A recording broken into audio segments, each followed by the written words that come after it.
sanlibutan, kaya't anak niya'y binigay. Hallelujah,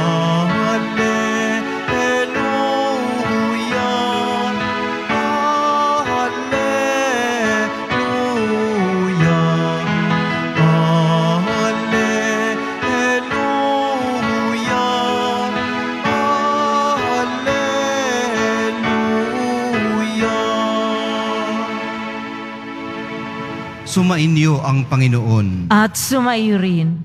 Ang mabuting balita ng Panginoon ayon kay San Lucas. Papuri sa iyo, Panginoon. Noong panahong iyon, nang maituro ni Jesus sa mga tao ang kanyang aral, siya'y pumasok ng Kapernaum. Dooy may isang kapitang Romano na may aliping mahal sa kanya. May sakit ang aliping ito at nasa bingit ng kamatayan. Nang mabalitaan ng kapitan ang ginagawa ni Jesus, nagpasugo siya sa ilang matatanda sa mga Hudyo upang ipakiusap kay Jesus na puntahan at pagalingin ang alipin. Nang makita nila si Jesus, taimtim silang nakiusap sa kanya. Siya'y karapat-dapat na pagbigyan ninyo sapagkat mahal niya ang ating bansa. Wika nila. Ipinagpatayo pa niya tayo ng isang sinagoga, kaya't sumama sa kanila si Jesus. Nang malapit na siya sa bahay, ipinasalubong siya ng kapitan sa kanyang mga kaibigan at ipinasabi ang ganito, "Ginoo, huwag na po kayong magpakapagod. Hindi ako karapat-dapat na puntahan ninyo sa aking tahanan. Ni hindi rin po ako karapat-dapat na humarap sa inyo. Ngunit magsalita po lamang kayo ay gagaling na ang aking alipin. Sapagkat ako'y isang taong nasa ilalim ng mga nakatataas na pinuno at may nasasakupan din po akong mga kawal. Kung sabihin ko sa isa, humayo ka, siya'y humahayo. At sa iba, halika, siya'y lumalapit. At sa aking alipin, gawin mo ito. Ito'y ginagawa niya." Namangha si Jesus nang marinig ito at humarap sa makapal na taong sumusunod sa kanya. Sinabi niya, "Kahit sa Israel ay hindi ako nakakita ng ganito kalaking pananalig." Pagbabalik sa bahay, naratnan ng mga sinugo na magaling na ang alipin. Ang mabuting balita ng Panginoon. Pinupuri ka namin, Panginoong Hesu Kristo. Good morning po sa inyong lahat. Sinisimulan natin ang ating araw at ang ating work week sa pamamagitan ng pagsisimba at pananalangin. Habang binabasa ko po ang Ebanghelyo, naantig ang aking kalooban doon sa katotohanan na hindi lang pala love ang matatagpuan sa mga unexpected places. Pati rin pala ang faith o ang pananalig. Pati ang mahal na poong Jesus Nazareno ay namangha rito. Isang Roman centurion, hindi na pinangalanan ni San Lucas, pero si Cornelius ito. Cornelius.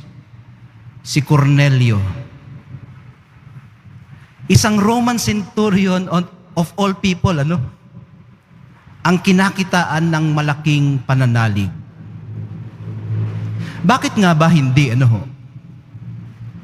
Sa isang banda, binibigyang halimbawa niya tayo na maaari nating ilagay sa mga kamay ng poong Nazareno ang ating tiwala. Nagagaling tayo gaya ng paggaling ng kanyang alipin. Tawagin na nating alipin dahil yun naman ang pagkakasabi sa Ebanghelyo. At noon naman talaga ay kinikilalang legal siguro yung pagkakaroon ng mga alipin, institusyon ito. Sa kabilang banda, nagbibigay patotoo siya sa di matatawarang epekto ng pananalangin para sa isa't isa gaya ng kanyang ginawa. At hindi lamang siya nanalangin at hindi lamang siya, kundi pati yung iba nanalangin din para sa ikagagaling noong alipin na iyon. Very unlikely, na magkaroon ng pagmamahal ang isang amo sa kanyang alipin.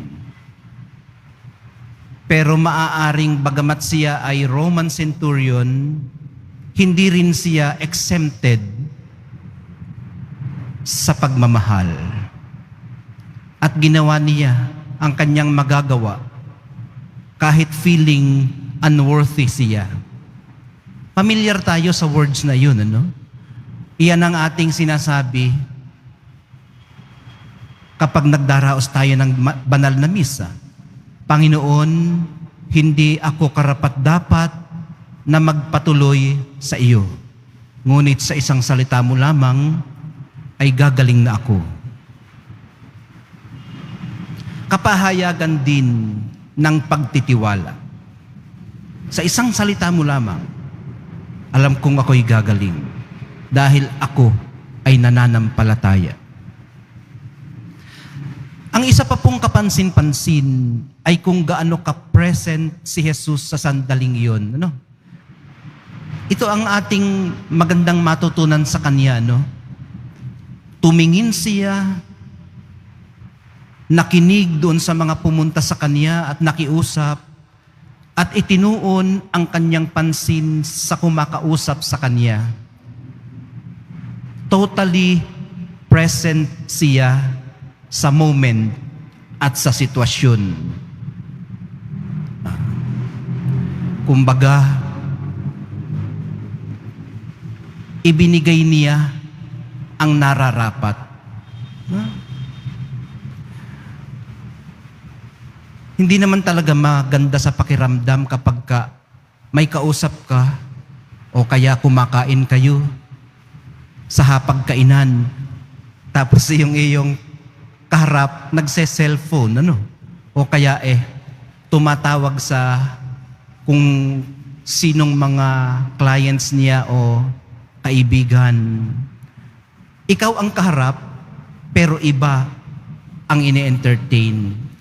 So masakit din yun sa kalooban ng kausap. Pero si Jesus na ating Panginoon, ibinigay niya ang nararapat sa kanyang kausap. At bukod doon, umattend siya. Ibig sabihin, kahit na ipinapakita niya na totally present siya sa moment at sa sitwasyon, dumalo din siya sa inilalapit sa kanya. Para bang itinatanong niya sa kanyang sarili, what's going on in what is happening? Ito po yung isa pang very practical na pamamaraan para matutunan natin yung tinatawag na discerning attitude o yung ugaling mapagkilatis. Itinatanong niya siguro sa kanyang sarili, what is the real need here? Ano ba talaga ang kailangan kaya dito? And what is being asked of me? Ano ang gusto nila sa akin? Ano ba ang hinihingi nila? Ayun Ang isang malinaw na temptation sa atin ay para lamang maalis na sa ating harapan yung makulit na nakikiusap sa atin, binibigyan natin sila ng something. Kahit just to get rid of them.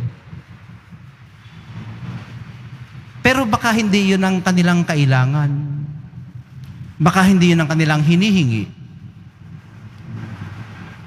At napakadali yang mahalata pag hindi interesado sa iyo ang iyong kapwa. At nang maging malinaw na sa kanya kung ano ba talaga ang nangyayari sa sitwasyon at kung ano ba talaga ang kailangan nila at kung ano ang hinihingi sa kanya, sinagutan po niya ito. Nagdesisyon siya. Hindi siya nagpumilit. Gusto niyang pumunta doon sa bahay. Sabi ni Cornelius, ay kahit ho hindi na, isang salita niyo lamang gagaling na yon. Ay di ibinigay niya. Gumaling. Ang nakikita po natin dito ay tinutugunan po niya ang hinihingi sa kanya at ng sitwasyon, gaya ng binanggit natin kanina. Ang pagtugon po kasi ay napagiging present lalo ang Diyos. Ulitin ko lang po yun, binigyang diin natin kanina na tumutugon siya sa pangangailangan at sa hinihingi sa Kanya. At ang Kanya pong pagtugon ay napagiging present lalo ang presensya ng Diyos. Maging ang kalooban ng Diyos ay nagiging malinaw, konkreto, at nahahawakan. Ito yung pinakamahirap i-discern. Ano ba talaga ang kalooban ng Diyos? Humihingi tayo ng signs. Humihingi tayo ng palatandaan na ang atin ngang ginagawa ay pagtugon sa Kanyang kalooban. Pero sa pagdalo at pagtugon, dito natin mararanasan ng konkreto na ang Diyos nga ay totoong lumalapit sa atin at inilalapit tayo sa Kanya. Ito po ay ang dakila niyang hangaring maabot natin ang Kanyang kalooban at ang katubusan ng ating pagpapakatao. Ulitin ko lang yung